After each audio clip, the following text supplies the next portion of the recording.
CSGO Pickems are a great way to get people excited about the majors. Not just that, it's great for the economy of the game, as the more money that people use to buy stickers and other tournament merchandise, the more money is available to the teams. The Pick'em trophies are also a great achievement, especially the gold trophy, because after this major, they are just gonna be so bloody rare. And why would they be rare? Because of these 4 teams who completely defied what the audience expected out of them. NRG Esports held the spot of the 5th best team in the world according to the HLTV ratings before the start of this major. While they were not the favorites to win the entire tournament, people at least expected them to qualify for the next stage.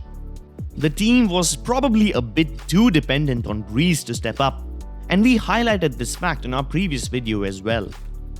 The team had pretty consistent performances before the major, as they won the CS Summit 3 and had top 3 finishes at ESL 1 New York and the Star Series I-League Season 6. But at the major, losses to Avangard and Ninjas in Pajamas in best of ones spelled a shaky start for them.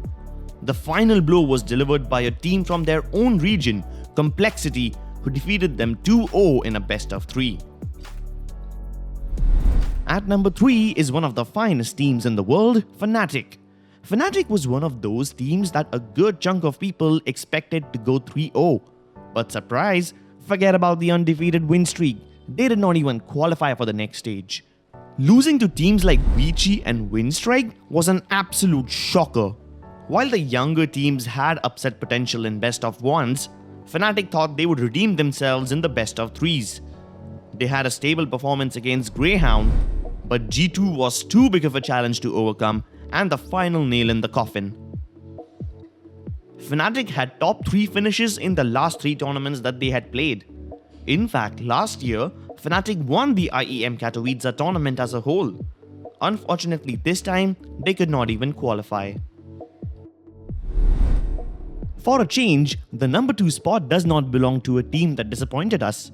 In fact, it is Renegades that surprised everyone by securing a spot in the major playoffs and becoming a part of the top 8 teams. Let's be honest, a lot of people did not expect them to make it through to the champion stage. Sure, they were a pretty strong contender for the new challengers and maybe even the legend stage, but champions, nah. The team had a lineup change only a couple of months ago where they picked up Liaz and Gratisfaction, and on top of that, the team hasn't played too many tournaments with this lineup, so the expectations weren't really that high. In fact, even the Renegades players themselves did not expect to make it this far. They were the only team who were able to beat Astralis in a map in the legend stage. Their dream run was finally put to an end by MIBR in the quarterfinals, but even then, they accomplished much more than they expected, and they should be really proud of themselves. The biggest and the most satisfying upset has to be Ence. Alu, the man who had been on several rosters before as a free agent, this time established an all-Finnish lineup led by Alexi B. Ence were a pretty strong contender for the challengers and the legend stage. Some people doubted that they would make it to the playoffs, while the others believed in them. The matter of the fact is, nobody was surprised when they made it to the quarterfinals. But what they did after that is absolutely shocking. They were supposed to play this quarterfinals against Liquid. Now, Liquid are the second best team in the world. Some people expected that this major would finally be the event where Liquid would beat Astralis and become number 1. But guess what? They couldn't even get past Ence. Map number 1, Ence picked Mirage and beat Liquid 16-11. Fine, that was expected. But up next was Inferno, and Liquid are one of the best teams on Inferno.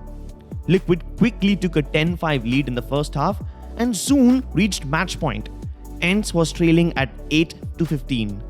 Liquid need one more round to force the game to map number 3, which was Overpass, and once again, Liquid were believed to be the stronger team on Overpass. Basically, Ence needed 7 rounds in a row to force the game into overtime and have a chance to beat Liquid once again, because if they failed and the game went to Overpass, Ence would be done for. And guess what? They did exactly that.